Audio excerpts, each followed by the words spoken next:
నేను పైన టెర్రస్లోకి వచ్చాను. పుదీనా కోసుకుంటున్నాను. పనసకాయతోటి వడలండి.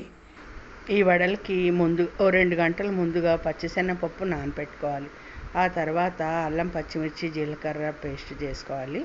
అలాగే శనగపప్పును కూడా బరకగా పట్టుకోవాలి నీళ్లు పోయకుండా.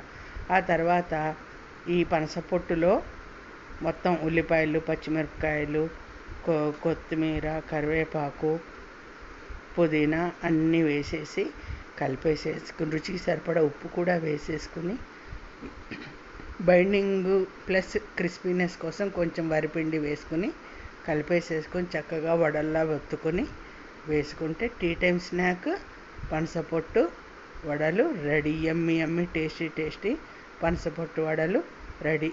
చాలా కరకరలాడుతూ చాలా గుల్లగా చాలా బాగుంటాయండి. ఈ వీడియో నచ్చినట్టయితే లైక్ చేయండి, షేర్ చేయండి, సబ్స్క్రైబ్ చేయండి.